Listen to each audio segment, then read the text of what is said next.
ನಮಸ್ತೆ. ನಮಸ್ಕಾರ ನಮಸ್ಕಾರ ಆತ್ಮೀಯ ಎಲ್ಲ ರೈತ ಬಾಂಧವರಿಗೆ ನಮಸ್ಕಾರ.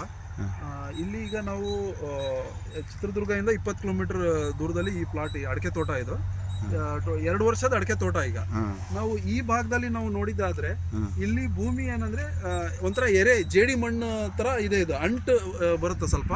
ಮತ್ತೆ ಈ ಭೂಮಿಯ ವೈಶಿಷ್ಟ್ಯತೆ ಏನಂದ್ರೆ ಅದ್ರ ಜಾಸ್ತಿ ಏನಂದ್ರೆ ಶೀತ ಜಾಸ್ತಿ ಆಗತ್ತೆ. ಶೀತದ ಪ್ರದೇಶ ಒಂಥರ ಯಥೇಚ್ಛವಾಗಿ ಜಾಸ್ತಿ ಮಳೆ ಬಂತಂದ್ರೆ ಭೂಮಿ ಬೇಗ ತ್ಯಾವ ಆಗತ್ತೆ, ಬೇಗ ಅದು ಶೀತದ ವಾತಾವರಣ ನಿರ್ಮಾಣ ಆಗತ್ತೆ.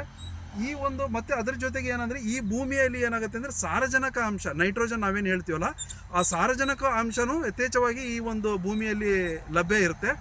ಆದ್ರಿಂದ ಏನಾಗುತ್ತೆ ಅಂದ್ರೆ ಈ ಒಂದು ಇಂಥ ಒಂದು ಸನ್ನಿವೇಶದಲ್ಲಿ ಏನಾಗುತ್ತೆ ಅಂದ್ರೆ ಗಿಡದಲ್ಲಿ ಜಾಸ್ತಿ ಈ ಕೊಳೆ ರೋಗದ ಬಾಧೆ ಏನಂದ್ರೆ ನಾವು ಜಾಸ್ತಿ ಈ ಒಂದು ತೋಟದಲ್ಲಿ ನಾವು ನೋಡ್ಬೋದು.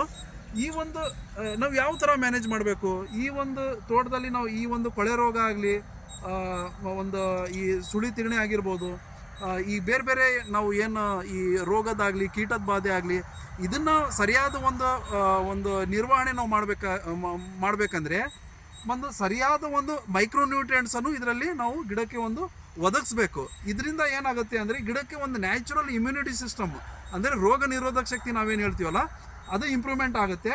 ಮತ್ತು ಈ ಕೆಲವು ಫಂಗಿಸೈಡ್, ಈ ಶಿಲೇಂದ್ರ ನಾಶಕಗಳು ಒಂದು ಫಂಗಿಸೈಡ್ ಆಗಿ ನಾವು ಸ್ಪ್ರೇ ಕೊಟ್ಟಿದ್ದಾದರೆ ಒಂದು ಉತ್ತಮವಾಗಿ ನಾವು ಒಂದು ರೋಗವನ್ನು ನಿರ್ವಹಣೆನೂ ಮಾಡ್ಬೋದು.